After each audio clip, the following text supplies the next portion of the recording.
hello, welcome. Come on in the room for Get Free Friday.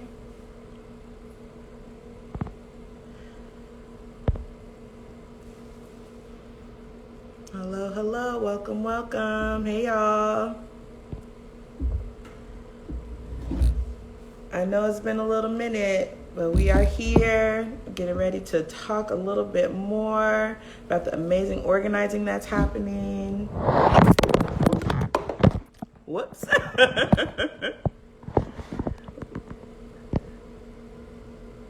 Come on, tripod. Welcome, welcome. Come on in the room.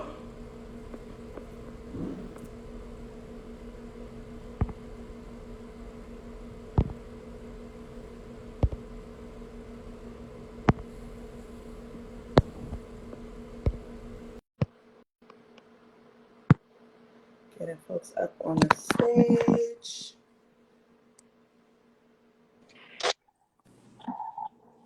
Hello. What up? What's good? What's good? Can y'all hear me? We hear you. I hope y'all didn't see my tripod just now. Yo, tripod. Yo, me and this tripod been going to battle for like 30 minutes now. Going forward, right? Yeah, I just needed to let me be great for like 45 minutes. And then and then it could go back to doing whatever. Yeah, go back to being trash. Go back to being trash. I'll put you away after. That. How's everybody today? Good. How you doing? Guess I don't know. I don't know why I asked that question, knowing that I don't like it. I'm like, I don't want to answer that question. You think I'm doing?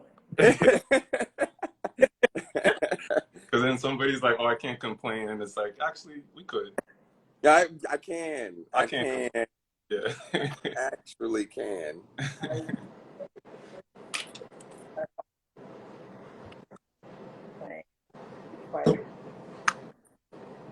Alright. What up? What up? What up? Hey,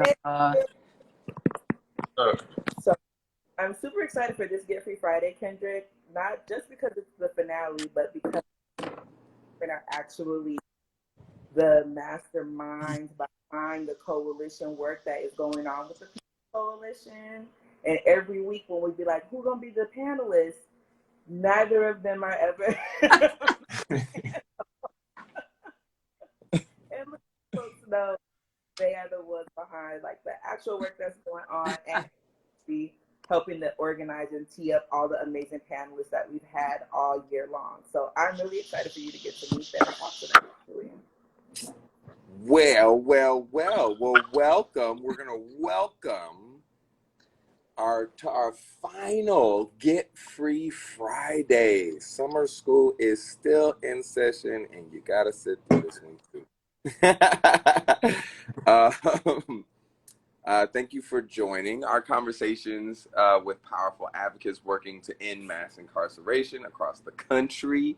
These conversations have definitely left me inspired, and today we want to inspire you to take action. We know how damaging the 94 crime bill is. We know the architects of the bill are still in power, and those architects are architecting. And so we know the Biden administration is hell-bent on recycling these antiquated, outdated, and outright racist anti-Black policies. So today, we're going to focus on the solutions. The People's Coalition for Safety and Freedom gathered in 5 states this year to ask one question: what keeps our community safe? What actually keeps our community safe? These people's movement assemblies were centered on the experiences of directly impacted people directly impacted by the system that harm our communities, including those who are currently incarcerated, to find alternative solutions to policing and incarceration. These solutions are now being drafted into a bill that the PCSF Coalition will introduce into Congress next year. The People's Process is what an inclusive, participatory democracy looks like in practice. Instead of legislating for the people, our government leaders need to legislate with the people, right? They work for us. and it's time we remind them. Come on, Policy Link.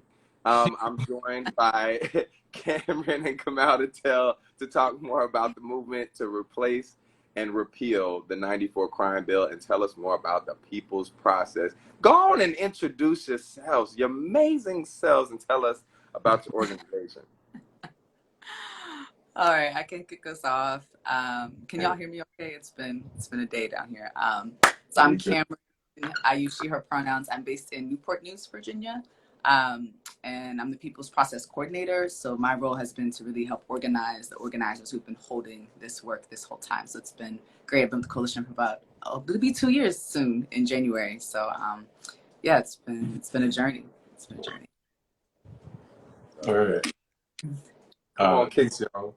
My name is Kamal Butcher. I use he, him pronouns. I work as coordinator for the coalition. So like y'all mentioned earlier, Cam and I are the two central staff people behind the scenes, trying to make everything move, keep everything aligned, doing long-term strategic stuff in addition to try to handle the day-to-day. I'm based in Brooklyn.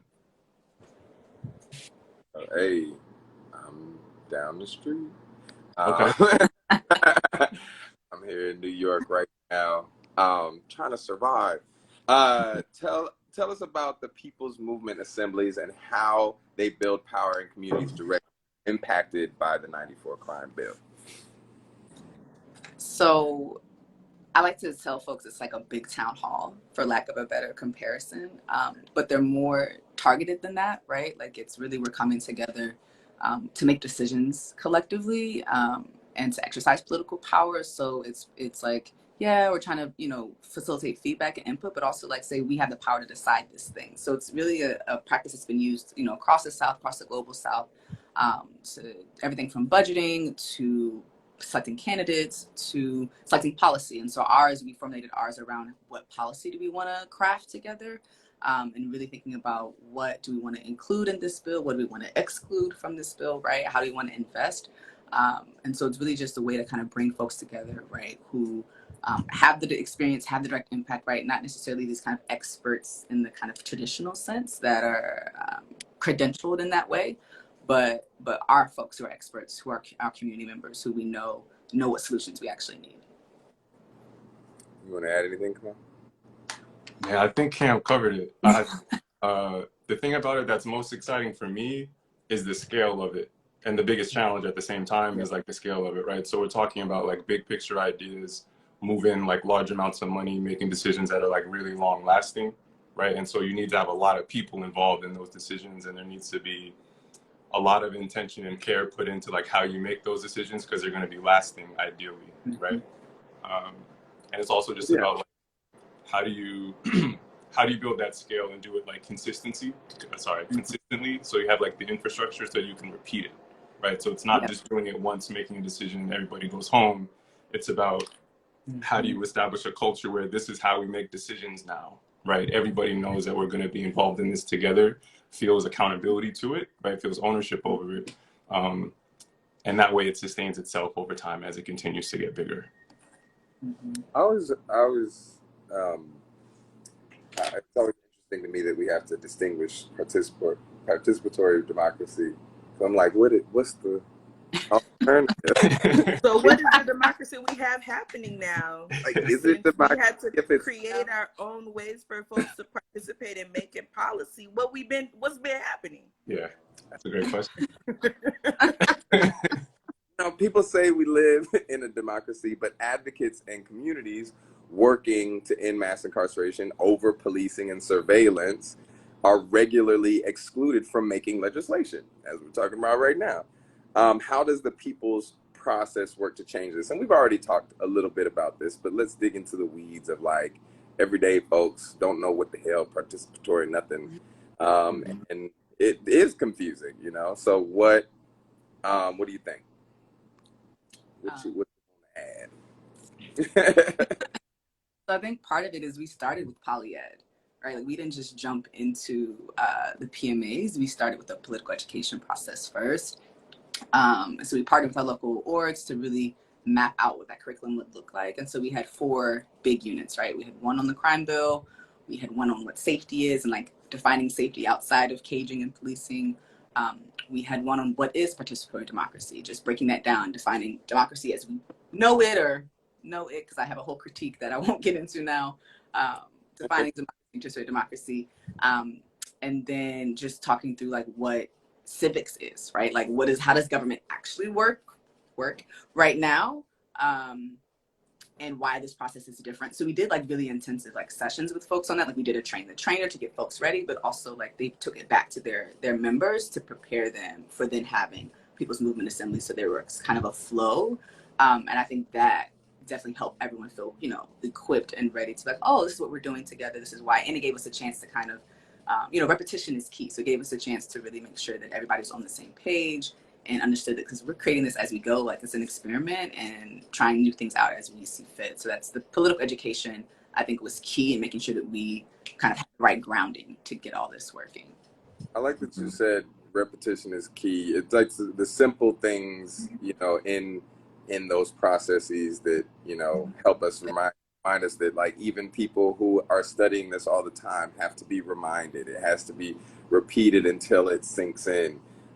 So it's not just one meeting that you're gonna go to and be like, I'm woke, which I don't say that anyway. But like, but also like you're completely enlightened and educated after one session.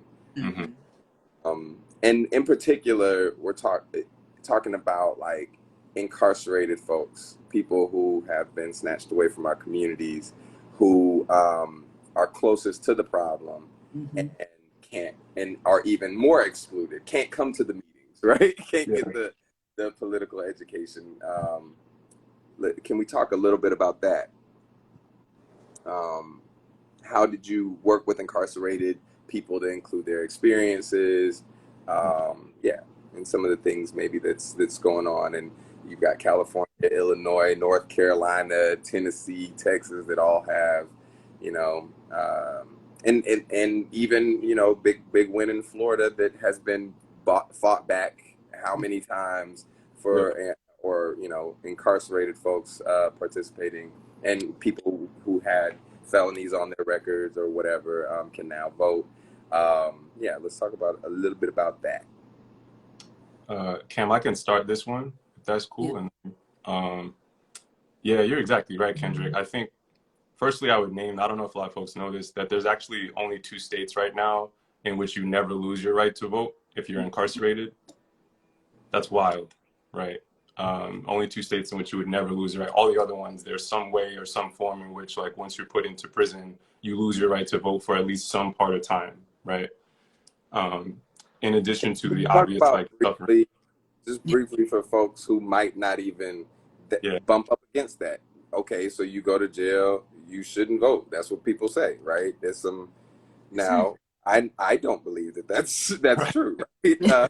You're still a citizen. You're still in this country, right? I also don't believe people belong in cages. But we could just focus on this part. And they still count the number of people for your representation and for the census. They still count your body. Boom.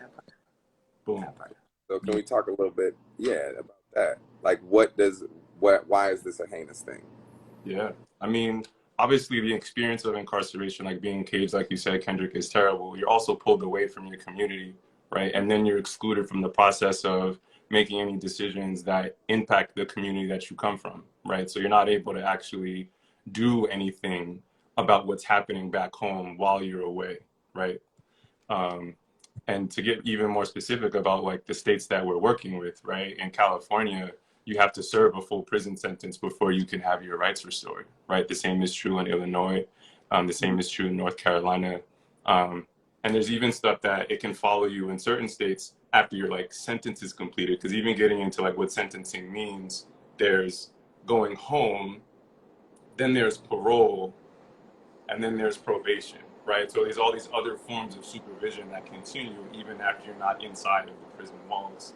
And even like, you're still trying not to get caught up and avoid having that stuff all snatched away from you and going back into prison and losing your rights all over again, right? So it's an incredibly difficult process even when you're out to get the rights restored, if that's even available in the state that you live in, right? So it's like all these different ways to keep our folks excluded from the process, right? It's social and it's civil death, in addition to all of the physical suffering that people have to endure.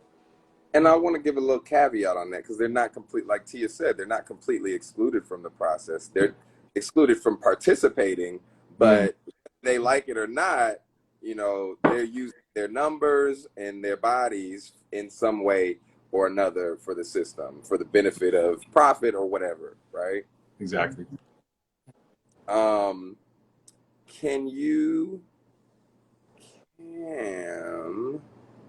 look at this, I'm looking at my notes. I see this list of orgs.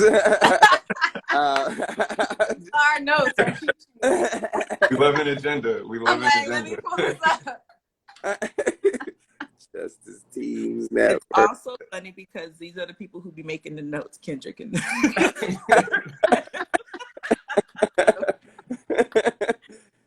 like throwing it to you. There's a lot of orgs. There's a lot of orgs. I have never gotten through this list of orgs off top. What? I try. I've done the states and I've done some of the orgs, but all of them. And you know, we live. I gotta make sure it's right, so I can name them properly and give them their due. Go ahead and give them. It could be like a shout out, like a roll call. We're just gonna start and then listen. Yeah, get y'all notes ready. Get y'all notes ready, because if wherever you are, we got things. You know what I'm saying? So reach out to these orgs. These are great. This is something that people pay a lot of money trying to find the right orgs and stuff. Take notes right now. Get your pen out. Yeah. So we, as you all said earlier, right, we had 5 states. We were in California, North Carolina, Illinois, Tennessee, and Texas. And each state, we had a cohort of orgs working together to move this work. And so I'm going to shout out each one. I'll do it by state so y'all can follow. And, you know, we'll drop it so y'all can follow them. Please follow them. They did such amazing work. They're still doing amazing work and being engaged with us into the next phase of the work. And it's just been a pleasure and an honor to really connect with them on what they're doing locally and connect it back to this kind of federal program. So yeah, here's our shout out. So for California, we had Justice Teams Network, Milpa, Oliver Sonnen Riverside. In North Carolina, we had NC Block, Durham Beyond Policing, Communities in Partnership, BYP 100, and CRFIC South. In Texas, we had Texas Organizing Project and All of Us or None San Antonio. In Tennessee, we had Free Hearts, No Exceptions, Community Defense of East Tennessee, and Concerned Citizens for Justice. And in Illinois, we had Illinois Alliance for Reentry and Justice, Fully Free, Indivisible Aurora, and Live Free Illinois. And some of these y'all might recognize because some of their folks were on the previous lives that we had this summer. So like when I say they're doing dope work and it's dope people, like we mean that. And they've been amazing. And we couldn't do this without them. Yep. And a lot of them we've worked with before. These are, I mean. You know? These are legit. They out here doing the real shit. The things that we need, y'all. Anyone who's had an incarcerated loved one, we already talked about that. Let me just skip on down. Bless. But we do. Anyone who's had an incarcerated loved one knows how the system makes it nearly impossible to communicate with them. How did you work with incarcerated people what was the process? It was a process. Because even thinking about like just doing this work and how difficult it is and how far y'all have advanced us, right? Right. I think, you know, talking a little bit about that helps people understand just what goes into this work. Where to start? Would it be helpful to start with how we got into the prisons or just the overall process? Because I don't want to get, I'm an in the weeds person, as clearly since we're the behind the scenes. So I don't want to get too heady for y'all. I think give like a overhead of like the challenges and what I think focus more on what came out of it. Okay. Yeah, like what did it take to, you know, get that type of participation, and then what has been the benefit of it? For sure. Kamal, I can start us off, and if you want to Sure. take it. I think some of the biggest challenges, and to Kamal's point earlier about like just infrastructure, just getting that in place, whether it's getting the surveys. We did a survey of folks who are currently inside as well, and figuring out like different state laws around that, and just like how do we navigate this. So that was a huge challenge. But I think one of the kind of learning points was that like having relationships is key, and having folks having multiple points to do the work is key. So you know, we had to adjust and be flexible, or just figure out like, all right, this question might need to get tweaked because it wasn't getting past this line, or explaining something that we might know because we do this work, but like someone else might not understand it because they haven't been as steeped in the work as we are. So being clear in what we're asking as well. And I think also we really wanted to make sure we valued like people's time and expertise, and so we wanted to compensate everybody, right? And so like making sure we put money on folks' books, and we did get surveys inside as well, which also is a process. And then also compensating folks for participating in the overall people's process, right? The PMA attendees, the organizers themselves, and organizations holding the bulk of the work. As Kamal mentioned, like part of that was moving a lot of money, and that, you know, that was a challenge, but also something that we knew was important to the work, because you know, we need the money. Like that's part of getting things done. Like, this stuff doesn't move without it. Yeah. And it's expensive in prison. Very. Yeah. Very. You know, trying to put money on people's books, that stuff goes away quickly. Yep. But Yep. absolutely, yeah. Especially if we're asking them to participate as well. I think that's key. You over here dropping these, I'm hoping people take notes. Because it's hard. We got such a short period of time, but almost every little piece of this process that is being condensed was like, how do you get in? Getting people to call you back, and getting people to email you back, not ignore you or usurp, you know, what the actual protocol is supposed to be. And then, you know, just to be real, you got a lot of fuck shit, and you got to deal with it and wade through it. So, you know, I'm beyond grateful, you know, especially with my folks in prison, for the work y'all are doing. You've gathered together and collected the solutions and best. Actually, Kamal, did you want to add anything to that? Yeah, I was just gonna add, like, as like a national formation, I also think it's really important to be intentional about not parachuting in to local orgs and extracting, you know, their wisdom, extracting their experience, extracting their capacity, and then just going back to doing the national work. So part of this as well was, as a national formation, we don't have a lot of money, but we do have a lot. We have more funding than local groups, local grassroots groups. So making sure that we're contributing to their work as well. And I think it's really important that as national formations, we justify our existence in spaces with local groups, because they have so much going on, pulling on their capacity that's really, really important for their folks, right? And we want to respect and honor that. So we can't show up and just demand people to do things, right? I've seen that happen. I think we've all seen it happen in different organizations, and that's wrong, you know? So I think a big part of it for us as well was, how do we build this whole process so that we're making sure we're supporting local work and helping them to build their power, skill them up, resource them up, and have them contribute to what we're doing, because it aligns, the work is running parallel, right? Like, people's engagement with what we're doing benefits them directly and benefits the collective at the same time. And if you don't have that, I think it's important to question whether you should be in those spaces together. Well, that's a whole nother live. But I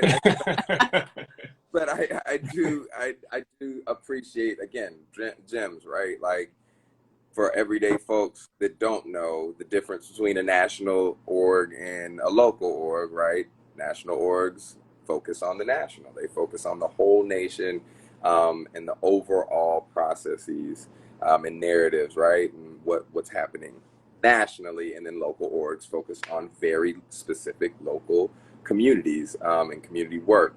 And a lot of the time, national orgs have more money and they're bigger, and they come in and, like you said, they extract, they take, you know, the knowledge and a lot of the time take credit for the work done in those communities, and they have bigger presence, so they get that. There's very few orgs that have the framing y'all do, the what is it called, like the philosophy and praxis that y'all have, because y'all are from us, right? And Right. have the political education that says, you know, we make sure that we credit where credit is due, and we participate, make sure that everybody, even it's baked into the work that y'all are doing right now, making sure everybody can participate, even those who society throws away, right?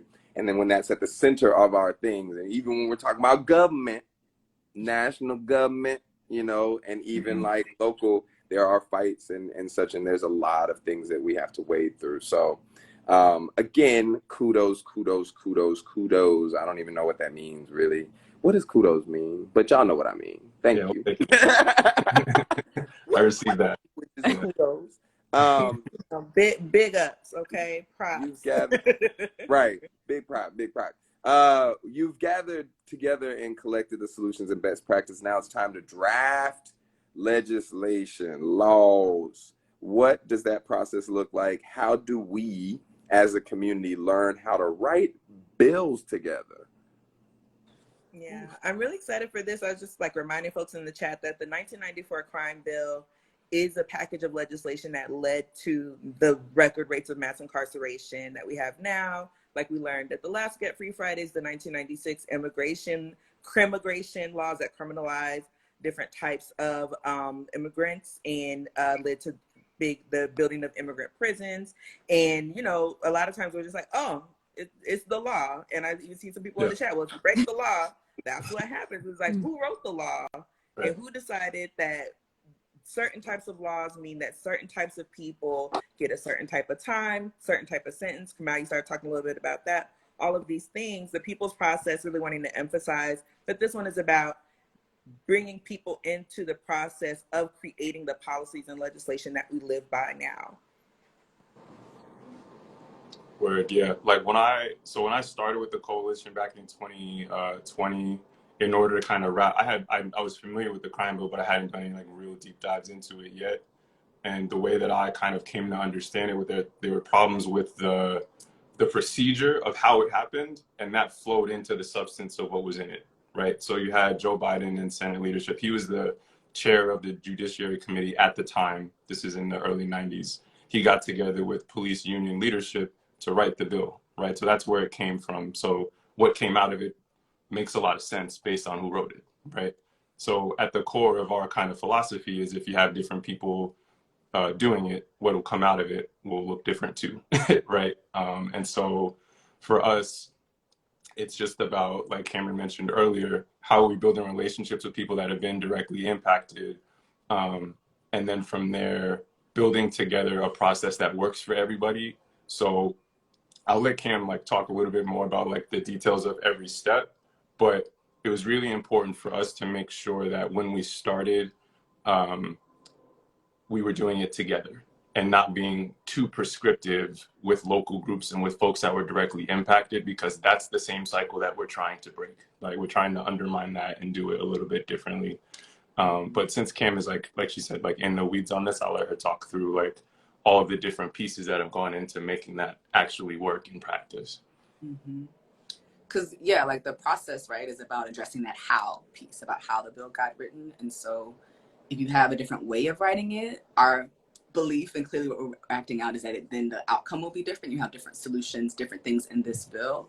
And so part of it is, right, using the results from the People's Movement Assemblies, the PMAs, from the surveys, from focus groups, all these things that we held just to just talk to people and get their, have all this, have everything.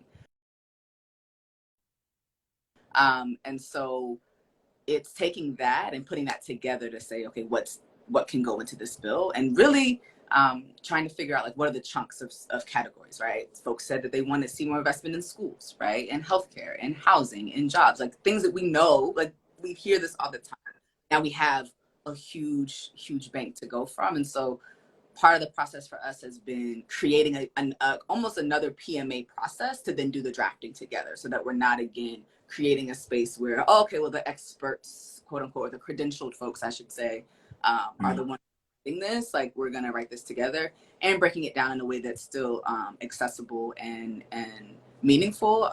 So I don't want to bore y'all with the weeds. Basically, we're creating another section of drafting convenings. So we're going to do one in October, the end of the month, and then one in December, where we're going to bring folks back who were at the PMAs. They elected 2 delegates from each PMA to represent them. So they're going to come back, work together to figure out what goes in where. We'll have a working draft to work from to say, all right, here's what came out of your first PMA and everything else. Does it still reflect what you said? What's missing? What do we need to add? What do we need to change? And just do that together for a few days. And then take that back to the communities and the folks who attended the PMAs and have a chance for them to give feedback as well. So there's an additional feedback loop. Again, so it's not just, all right, we sent you away, right? Because our current system is that you elect somebody and you hope they vote the way you would vote when they're away. And they don't really consult you to say, hey, like, you know, we're going to vote on this bill to give cops more funding in your school. Like, do you want that? That doesn't really always happen, if at all, if we're being real. So we're trying to make sure that we don't just replicate that. And so we included the feedback loop as well, so that people who had so much to say at the beginning with the PMA process and everything have a touch point to say, all right, we see what came out of this. What else can we do? And then, you know, change it off and send it off to get introduced and go through that whole thing. But we're excited for that. Kendra, we can't hear you. Right. Because I muted me. Yeah. So y'all put together these big assemblies. You choose people, participate in whatever that process is, in drafting whatever, you know, whatever we want for our communities, right? And then you choose, when you say delegates, just like 2 representatives from those groups to make sure that they keep plugging into the process, and then going back and getting feedback from the people that originally were in that assembly. Yep. Listen, it sounds, I mean, listen, I know it's not an easy thing to put together. I know that I've been out dancing and stuff, and how people get these parties together so quick. I'm just saying, you know, I see some inspiration there, okay, that people can replicate in their hometowns with the organizations that are doing the work. They've been listed. Some of them have been listed. So hey. I also want to lift up that, Cameron, you started to say like, oh, you know, the process is really into the weeds. Like, actually, all legislation is drafted by a group of people to reflect their ideals and their priorities. It's not always community members, right? It's lobbyists, or it's wealthy folks, or it's, you know, a real estate and realtor association that then, you know, starts to write laws about how things should be regulated. Next thing you know, everybody homeless. And so I think it's important for folks to, you know, understand and hear, and for us to document. We need to be able to replicate these same types of participatory processes that impact everyday people, and not have the process be a mystery that we don't know how these things happen or how they came to be. And also, Kendrick, to your point, we participate as in large groups in a lot of things every day. And creating legislation could be another thing that we participate in, just like we, you know, roll out for the festival and the barbecue and the dance party. We can also roll out for the how decisions get made and what laws govern us party as well. We can still call it a yeah, listen, I ain't ever think that I would be, you know, like my parents' generation, like, y'all young folks go out there and party. You could vote too. I'm not saying that. I'm just saying I know that we use our resources to gather, and all of us want to gather, and all of us have complaints about what's going on in our communities. So part of the gathering, because when we get into these spaces, yes, sometimes they're heavy, sometimes, you know, it's hard work. I want to let y'all know, though, there are always laughs. There are always, we have to, when we get in these spaces, sometimes you be like, this is so ridiculous. But life is. So whether we are participating, whether we like it or not, we are being harmed by it, whether we like it or not. So when we are looking at these gatherings, we should be inspired, right? How did you get this gathering together? Let's figure out how to do this for us, right? To draft legislation. It can be a fun thing. Y'all could do it with food and stuff. You know what I'm saying? Y'all could curse at each other if you want to. You know, just in the spirit of collaboration. I curse a lot. What's next? After we get together, after we have fun, after we talk about these things and get them into a process that eventually drafts something, what's the next step after we draft that ideal legislation for our communities? Yeah, so I think a big part of it is organizing around it, right? To make sure that we have the leverage and the power that we need to hold electeds accountable to actually introduce it and then try to move it through Congress. You know, the current political situation is grim. Like, I think a lot of folks are worried about midterms and like what that's going to mean.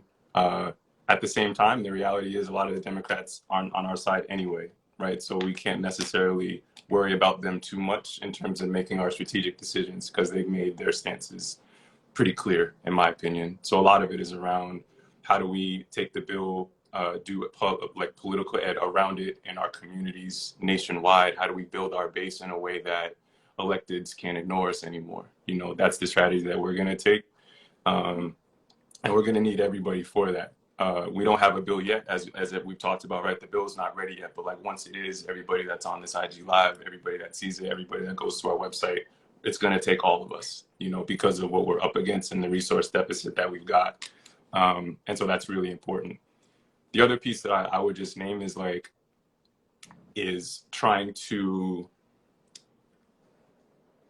build this same type of infrastructure locally, like you said, Kendrick, right? So like, how do we take the model, how do we take what we've done and map out what it took and the steps that it took in a way that we can hand it off and somebody else can scale it or try it where they are, right? Utilizing the resources that they have, because eventually it can't continue to be us trying to pool our own resources to do this, right? Like I said, resource deficit before, we have a huge one, right? Like we're a foundation trying to do this when there's a whole ass government that has all the money that could use this infrastructure to make decisions, but they don't, right? So part of it is how do we provide like proof of concept that this works, that people will be able to engage in, and then change norms around participation. Like one of the things that I was thinking about when you were saying earlier, both y'all, Kendrick and Tia, about like what, like people going to parties and things like that, we don't have the norms around engagement yet, right? Like we need to change that as well so people can actually see, if I spend my 2 hours doing this, I spend my time and my capacity engaging in this way, I'll actually get something out of it that's like meaningful and materially impacts like my life and my community. Part of that is like on us to create that infrastructure, but that's a thing that takes more time to build, in my opinion. So like one of the other things that we hope to do with this legislation is recreate the process in other places so that we can see that it works and so that we can build momentum in that way as well.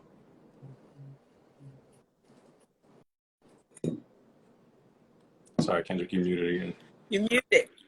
Love me. So, and that infrastructure, when we're talking about infrastructure, what does it mean exactly? Does that mean that means, yeah, what does that mean? Let me answer. Yeah. So a lot of the like our local partners that we've been working with have talked about, you know, they already have organizations, right? Their organizations already have staff. They might already have some capacity. So as they're determining, you know, it's the end of 2022, we're developing our 2023 work plan, how we're going to allocate resources to get our stuff done. Maybe we should do this, you know, to make decisions in our local, whatever our local fights might be, our budget fights. Can we use this model, right, to do that in our home, right? It doesn't necessarily matter what the issue is. It's just about how do we create these new norms around how we make decisions, right? So that everybody feels empowered and engaged within it, and they can actually see a path towards like results when they spend their time. Because a huge part of like, in our experience in organizing is you have to appeal to people's self-interest, right? So if it's not something where people see an outcome that benefits them, you're not likely to get them to do it, right? So it's about how do we build it in a small steps so people can actually see that, because that's how you develop momentum. Yeah, I think I'm even thinking like even more in the weeds of like, this is just so people aren't intimidated by the word infrastructure. It's people that, you know, Follow people, up. We need people to follow up. resources. We need people to bring the drinks. We need people to, you know what I'm saying? Yeah. We need people Places and spaces. provide. Yeah, we need space. We need note takers. You know, Note we need takers. interpretation. We need childcare. We need food. You know, like Come all on, these. childcare. Yeah, Parking. yeah, we need part Okay, all this food. stuff. You know, so Okay.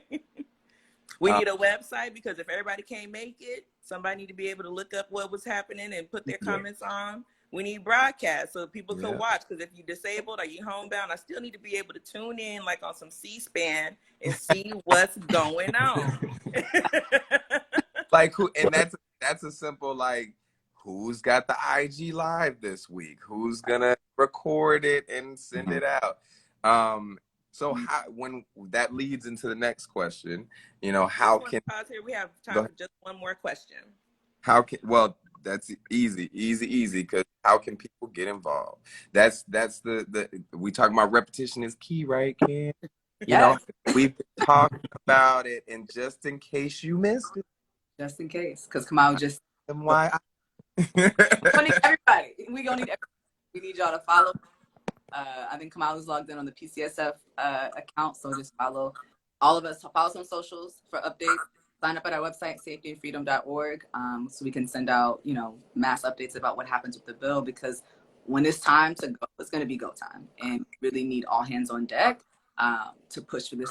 We need to, because like, you know, we said earlier, we're up against a lot. Like, even despite who is going to be in power, even who's currently in power, this is no small feat, because they've already made it known where they stand on policing in cages and how they define safety. And it's definitely an opportunity to how we define it.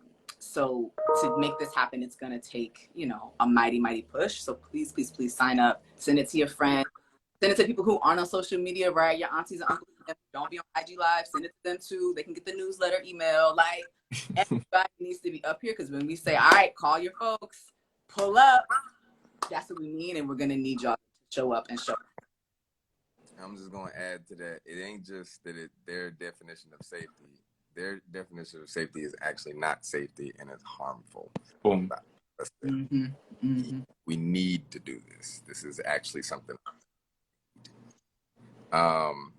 Well, that's what I got for today.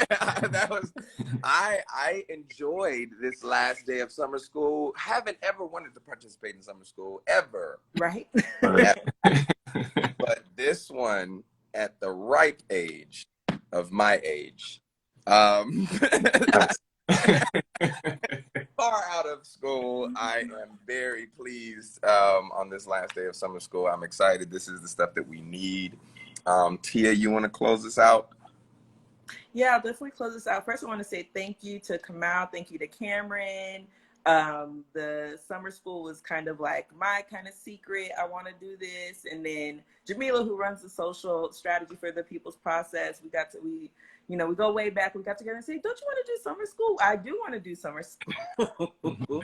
And I work with Kendrick Bill Power, and we love to give the platform to work that people need to know what's going on, because a lot of folks who follow Kendrick and follow Bill Power, I see y'all in the chat, like, what about this issue? And what about that? And Gavin Newsom took away the child care subsidy, and we're going to have to get on here and talk about that too. People are fired up about a lot of things, and sometimes, though, that fire doesn't always reach the folks who are trying to do something about it.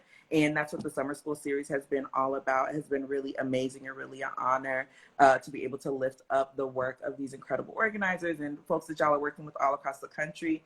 I'm so glad that Kamau and Cameron, that y'all are our final panelists for the summer school series, because it's also, you know, there's the work, and then there's the work behind the work, and then there's the work trying to support the work, and the work trying to get the work together. Like we kicked off on the first one, you know, with Tracy Porter, who just like an amazing, dedicated organizer and coalition builder, who I remember when she was like, yo, I think we need to have a People's Movement Assembly process. That was 2019. Boom. Okay, and in 2022, y'all are carrying it out, writing legislation by and for and about the people. It's really incredible. I cannot say enough about it. So what I will say is that continue to follow these amazing groups and organizations. Continue to follow Build Power. We're going to keep helping folks become more informed and pushing y'all to support and get involved in this work, not just to support it, but to participate in it and to get plugged in your local area, because together we can all do it. And, you know, Kamala, you were saying earlier, is like, you know, well, the first thing we need to do is get together. First thing we need to do is bring folks, you know, together. And together is how we're going to get us all free. So thank you so very much. Hashtag Get Free Fridays. Get Okay. Free Friday. Get Free Summer Friday. school is coming to a close, and you know, we'll see y'all on the next time. We got a lot of things, really exciting things happening with Build Power, and so you will hear more. And yes, safetyandfreedom.org to follow the People's Coalition and the process, join the mailing list, and yeah, let's get more and more free, y'all. Thank you so much. Thanks, y'all. Thanks, y'all. Bye.